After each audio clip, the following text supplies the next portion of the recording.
Hi, everybody. This is Adam Elenbaas from Nightlight Astrology. It is Friday, November 8th today, and I'm sitting down to talk about the transits of this weekend.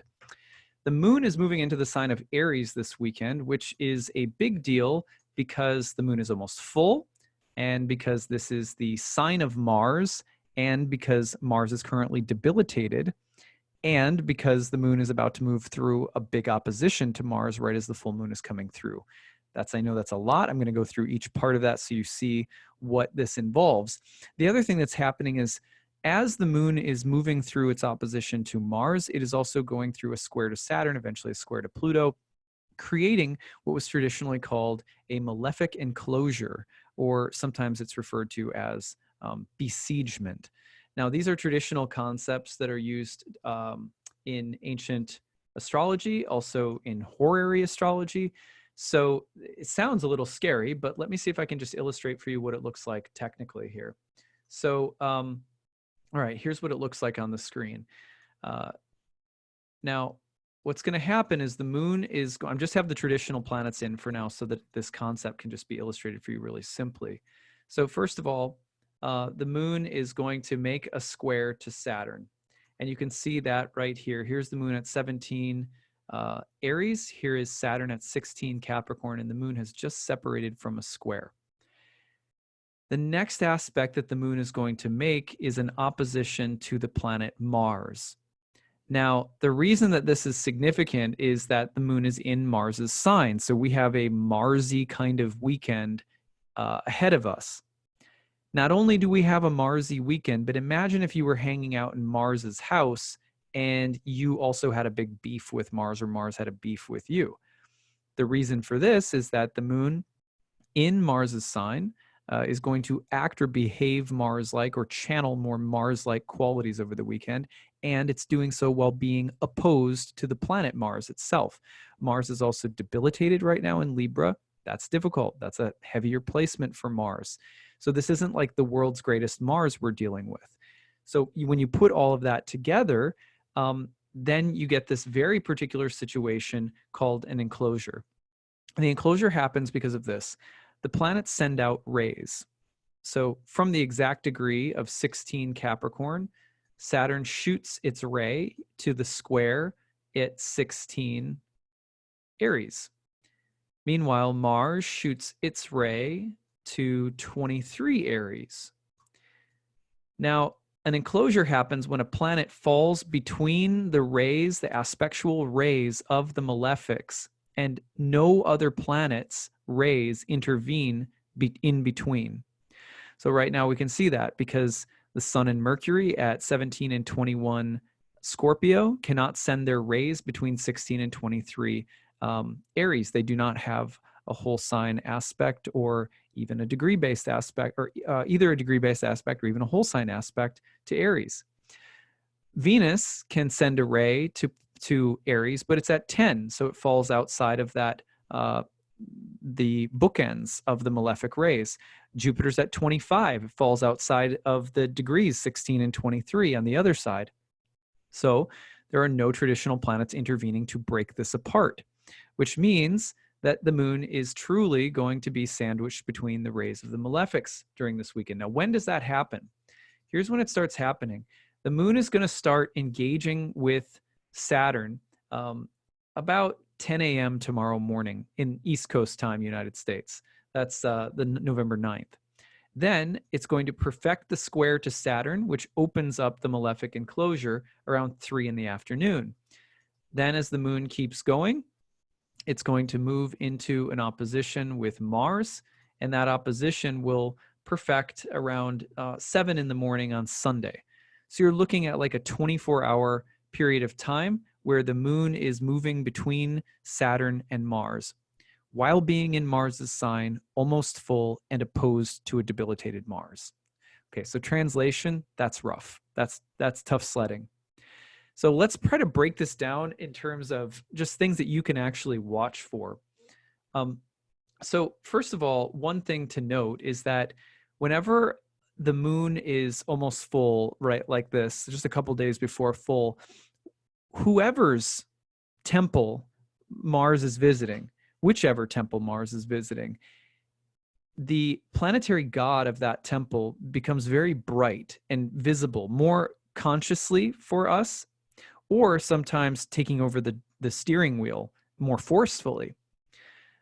It depends really on whether or not you have the ability to be reflective and pause and notice what kinds of energies are demanding something of you, what kinds of archetypal forces, or what powers of which gods are demanding something from you or presenting themselves.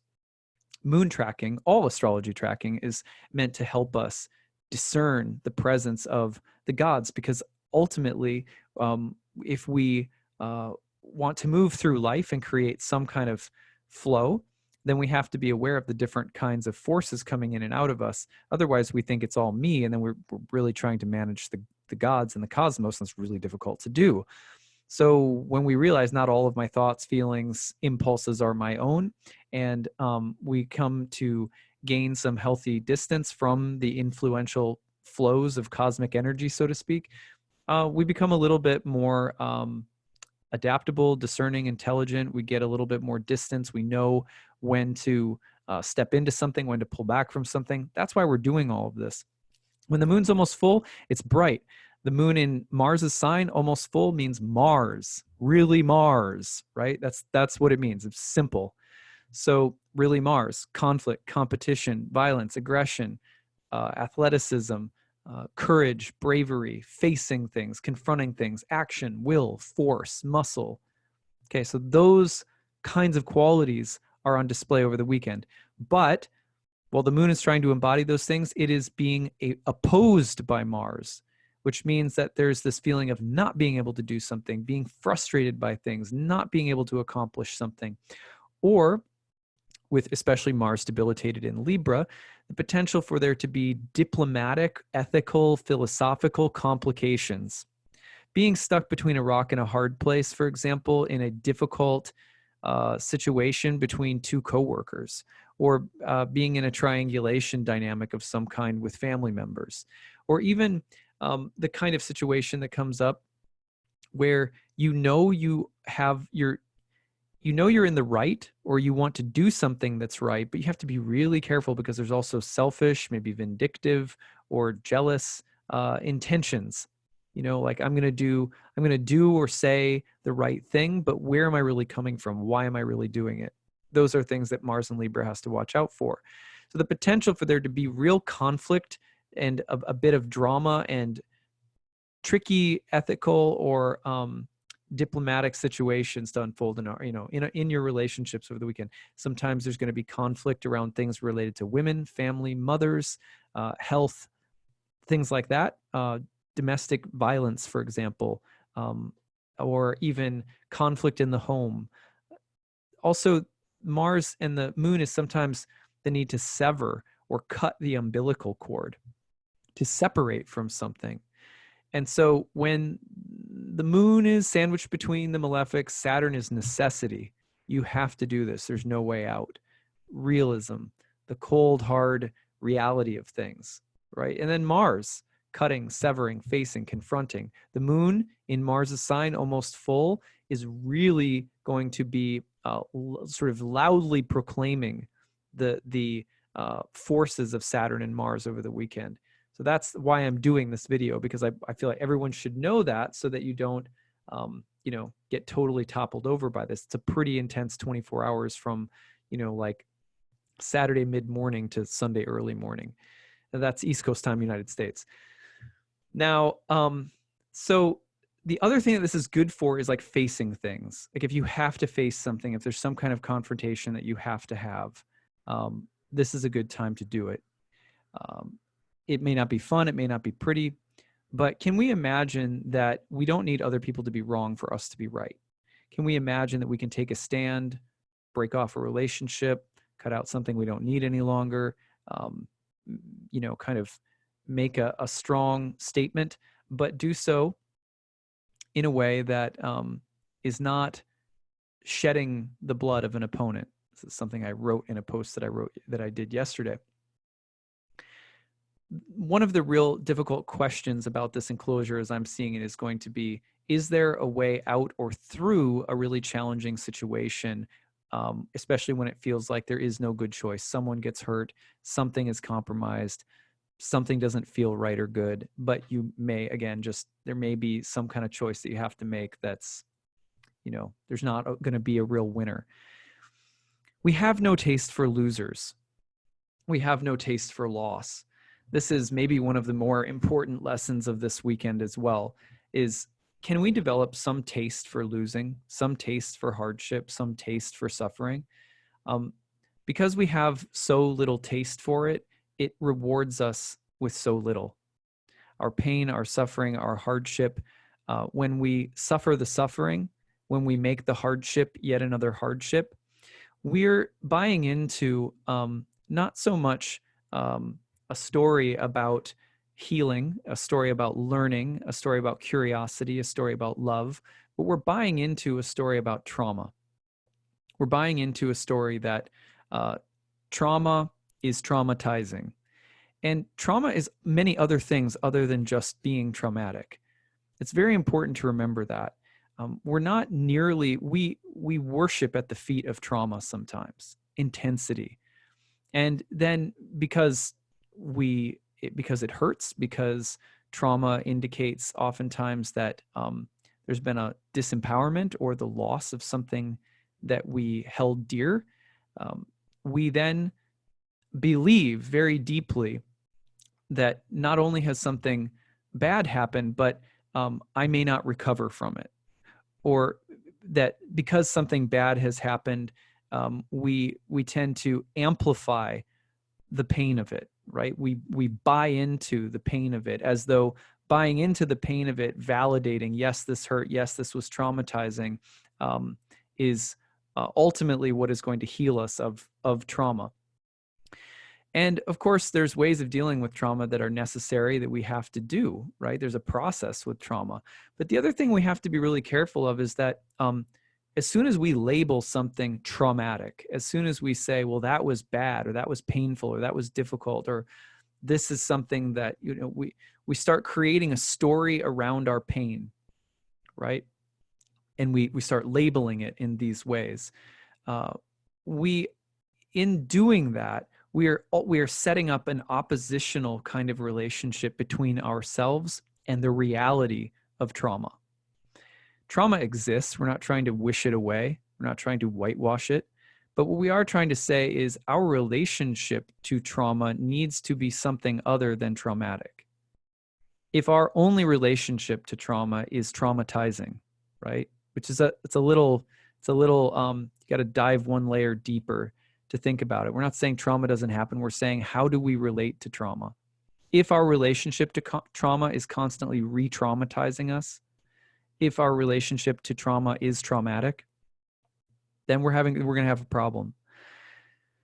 We have to get curious. One of the things that ancient astrologers wanted us to do was, when trauma came, to recognize and to even love the presence of the God that was there in the midst of the trauma. I know it's really difficult. It's not easy. It's maybe the hardest work that there is to do. But when we get enclosed in a situation that's difficult, that feels traumatizing, or there's no good outcome, or there's no exit, or there's something difficult we have to confront and deal with, and it feels like it's going to be painful and there's no way around it, right? Well, we can judge it and we can be like, well, that was traumatizing, and so, now I'm traumatized. We can say, well, that was traumatizing, and what else was it? That was traumatizing, and who else was there? What else was present? For example, my wife right now has a transit going on, and we've been doing this work together with a transit that she's been experiencing in her chart. This pattern comes up for her over and over, and I'm not going to go into it. It's her chart, so I won't, reveal too much. But one of the things that's been happening that I've been watching in her is that, like, when the pattern comes back again, this is a Saturn transit, I'll say that much. When the pattern comes back again, one of the things that I've noticed that she's been able to do is be like, every time the transit comes back, she goes, wow, there it is again. It's so interesting to think that that's actually Saturn. See, when we think of it as my trauma, my pain, my bad stuff that happened, we miss Saturn. Saturn's a god. We possess Saturn, and we try to own Saturn, and we try to appropriate Saturn sometimes, for example, or Mars, the malefic planets, by saying it's my pain, it's my suffering, it's my trauma. We have the same kind of greed around bad things that we often do around good things. It's my money, it's my success, it's my good mojo, it's my good looks, it's my charm, it's my likability. We don't have any problem trying to possess the benefics when good things happen. We love doing that, right? But that's actually problematic too, because then, what happens when we aren't charming, or our bank account's low, or we aren't the be all end all? Well, then it's like, we don't have any sense of self-worth any longer. So when we tie our sense of who we are to the gods, we do two things. We strip ourselves of the dignity of our own souls, and we also devalue the realness of the gods, which is always, if we allow the gods to be real, is also always an invitation for us to have a relationship with the cosmos, with the archetypal powers of the psyche. Like, don't you want that? I want that. So it's okay for trauma to be trauma, for difficulty to be difficulty, for pain to be pain, for victims to be victims. We're not trying to take that away. We're also trying to say, and that's not all it is. It's also Saturn, or it's also Mars. It's also the moon in Mars's sign hitting an opposition to Mars. When you could start seeing the hands of the gods in the midst of your pain, it's not just your pain anymore. It's also a god. And where there is a god, there is the opportunity for love, for soul making. You can say, well, hello, Malefic Enclosure coming through this weekend. What are you here to show me, to teach me? Maybe it'll be painful. Maybe there will be things I don't like about it. But I also am concerned that that I care. Like when the cosmos shows up and moves things around in our life, we have an opportunity to be like, that's awesome. I want to understand your intelligence and why you're moving things around in the way that you are. Yeah, it's painful. There's that part too. But like, I'll deal with my pain, and there'll be ways of dealing with that. But I'm also going to engage in this process of being a servant to my life, to the experiences that I'm having. I'm going to stay engaged because I'm also developing confidence in my soul. How do I get confidence in my soul so that I can carry the cross sometimes, so to speak? I gain confidence by knowing that I'm an eternal being. I'm unborn and I'm undying. There wasn't a beginning to this story, and there isn't an end to this story. What's the point? What's the purpose in the scope of eternity? It's love. So, yeah, things hurt, but how does the hurt bring me back to love? How does the hurt act like, in jazz, they say that the difference between a good jazz player and a bad jazz player is that when a bad jazz player hits a wrong note, it's called a mistake. When a good jazz player hits a wrong note, they're able to turn that wrong note right into something creative, and it becomes not a mistake, but a stroke of genius. That's how love is. So I put this all to us so that, yeah, Malefic Enclosure's coming this weekend. Oh my God. It's a pretty intense dynamic, right? It'll show up for people in a lot of different ways. But the question to come back to is how, there might be some discordant notes coming through, right? Necessary Saturn confrontations, Mars. It only takes a turn of the heart and mind at once to lean into our experiences with acceptance, surrender, and love.